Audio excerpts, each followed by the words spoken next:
বন্ধুরা, গ্লোবাল পলিটিক্সে দাবার চাল উল্টে গেছে। ভাবুন তো, যখন একটা দেশ পশ্চিম এশিয়ায় যুদ্ধের দাবানলে জ্বলছে, যখন তাদের নিজেদের অর্থনীতিতে মুদ্রাস্ফীতি তুঙ্গে, ঠিক সেই সময়ে তারা কেন তাদের সবচেয়ে পাওয়ারফুল পেন্টাগন অফিসিয়ালকে তড়িঘড়ি ভারতে পাঠাচ্ছে? আপনারা হেডলাইনটা দেখতেই পাচ্ছেন, এলব্রিজ কোলবি, যিনি পেন্টাগনের সেকেন্ড ইন কমান্ড। কিন্তু প্রশ্ন হলো, কেন এখন? ভারত কি তবে আমেরিকার হাত ছেড়ে ফ্রান্স বা রাশিয়ার দিকে ঝুঁকে পড়ছে?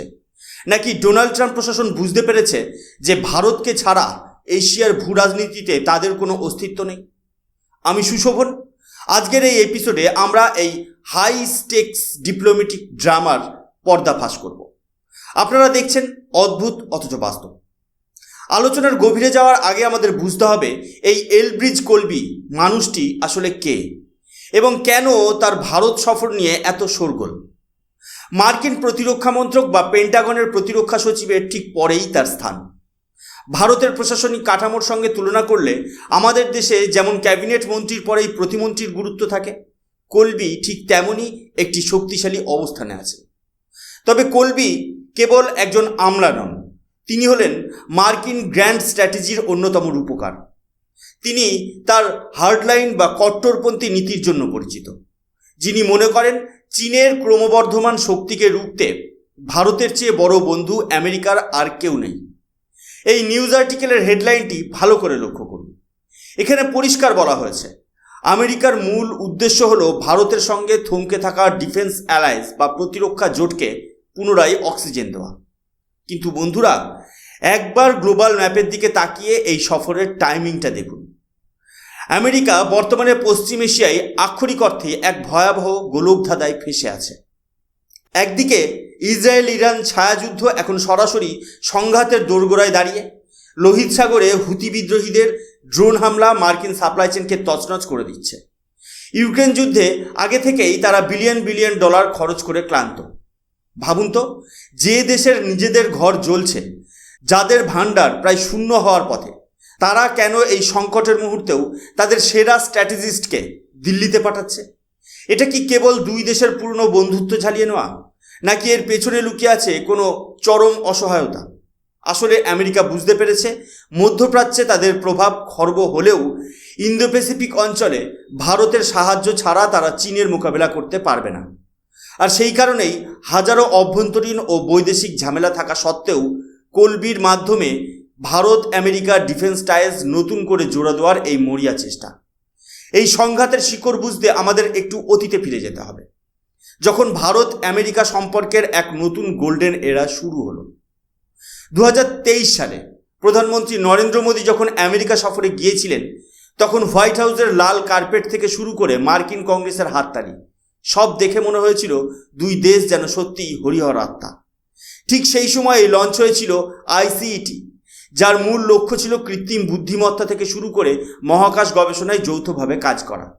এমনকি ঐতিহাসিক জেট ইঞ্জিন তৈরির প্রযুক্তি হস্তান্তরের চুক্তিও প্রায় চূড়ান্ত হয়ে গিয়েছিল।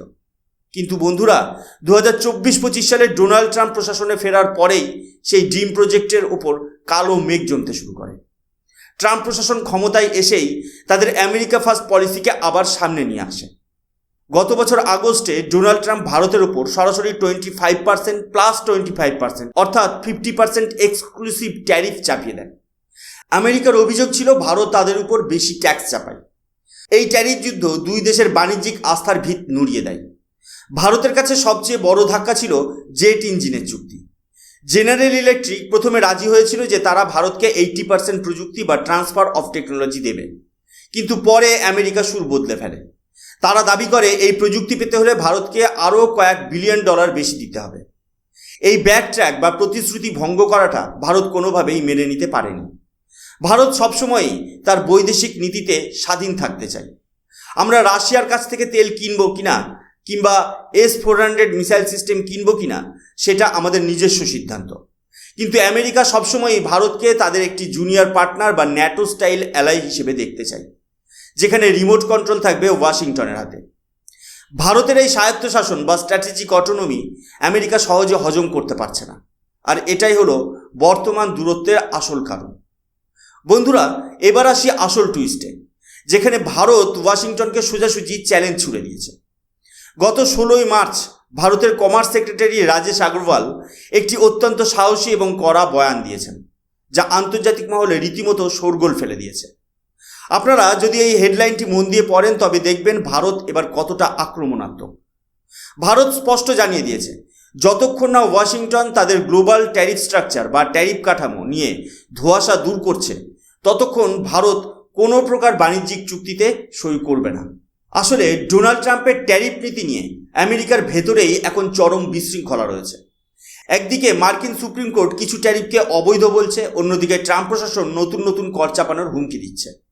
এই অনিশ্চয়তার মধ্যে ভারত এবার আর ওয়েট অ্যান্ড ওয়াচ পলিসিতে নেই। আমরা পরিষ্কার বলে দিয়েছি, আমেরিকা যদি আমাদের ট্যারিফ দিয়ে ব্ল্যাকমেল করার চেষ্টা করে তবে আমরাও ড্রয়িং রুমে বসে সময় নষ্ট করব না। ভারত এমনকি আমেরিকার সাথে চলা সমস্ত ট্রেড টক বা বাণিজ্যিক আলোচনা সাময়িকভাবে স্থগিত করে দিয়েছে। শুধু তাই নয়, আমাদের কমার্স সেক্রেটারি এটাও স্পষ্ট জানিয়ে দিয়েছেন যে আমেরিকার সাথে আলোচনা বন্ধ থাকলেও অন্যান্য দেশের সাথে ভারতের এফটিএ আলোচনা কিন্তু পূর্ণ গতিতে চলবে। অর্থাৎ ভারত বুঝিয়ে দিল যে আমাদের কাছে বিকল্পের অভাব নেই।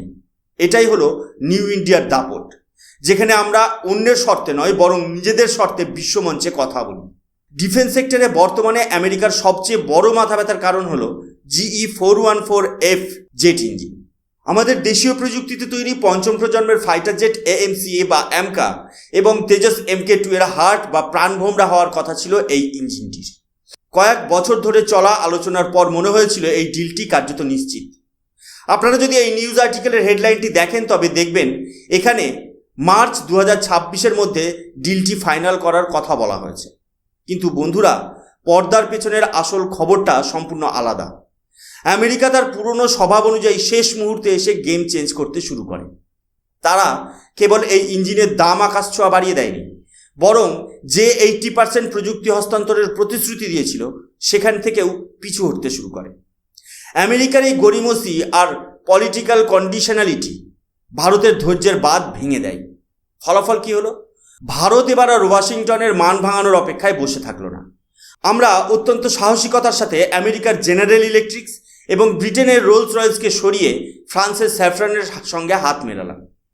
ফ্রান্স কেবল আমাদের 100% প্রযুক্তি হস্তান্তরেই আশ্বাস দেয়নি, বরং কোনো প্রকার এন্ড ইউজার বিধিনিষেধ ছাড়াই যৌথভাবে ইঞ্জিন তৈরির প্রস্তাব দিয়েছে।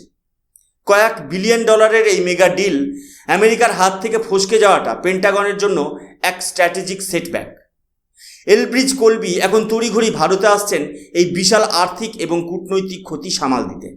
তার মূল লক্ষ্য হলো ভারতকে বুঝিয়ে সুঝিয়ে আবার আমেরিকার ডিফেন্স ইকোসিস্টেমে ফিরিয়ে নিয়ে আসা। কিন্তু ভারত এবার বুঝিয়ে দিয়েছে, প্রযুক্তি দিলে তবেই বন্ধুত্ব হবে, সে বিক্রেতা আর ক্রেতার সম্পর্ক আর চলবে না। শুধু যুদ্ধ বিমানের ইঞ্জিন নয় বন্ধুরা, ভারত মহাসাগরে আধিপত্য বজায় রাখার জন্য ভারতীয় নৌবাহিনীর সবচেয়ে শক্তিশালী অস্ত্র P-8I পোসাইডন মেরিটাইম এয়ারক্রাফট নিয়েও এখন পর্দার আড়ালে এক বিশাল ভূরাজনৈতিক নাটক চলছে। এই বিমানটি সাবমেরিন ধ্বংস করতে এবং সমুদ্রে নজরদারি চালাতে অপ্রতিদ্বন্দ্বী। আপনারা যদি এই নিউজ রিপোর্টটি দেখেন তবে মনে হবে ভারত হয়তো অতিরিক্ত 6টি পোসাইডন বিমান কেনার জন্য সবুজ সংকেত দিয়ে দিয়েছে।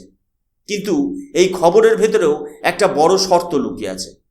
ভারত পরিষ্কার জানিয়ে দিয়েছে, আমরা $3.6 বিলিয়ন এই বিশাল অঙ্ক আমেরিকার হাতে তুলে দিতে রাজি নই, যতক্ষণ না ডোনাল্ড ট্রাম্প প্রশাসন ভারতের ওপর চাপানো অন্যায় ট্যারিফ থেকে পিছু হটছে। অর্থাৎ ভারত এখন প্রতিরক্ষা চুক্তিকে বাণিজ্যিক দর কষাকষির হাতিয়ার হিসেবে ব্যবহার করছে। আমরা বুঝিয়ে দিয়েছি, তোমরা যদি আমাদের ব্যবসায়িক ক্ষতি করো তবে আমরাও তোমাদের $1 বিলিয়ন ডিফেন্স ডিলগুলো ফ্রিজ করে দেব। অন্যদিকে আরেকটি গুরুত্বপূর্ণ বিষয় হলো ইন্দাস এক্স। এটি ছিল বাইডেন প্রশাসনের সময় শুরু করা একটি উচ্চাভিলাষী প্ল্যাটফর্ম, যার লক্ষ্য ছিল ভারত ও আমেরিকার ডিফেন্স স্টার্টআপগুলোর মধ্যে প্রযুক্তির মেলবন্ধন ঘটানো।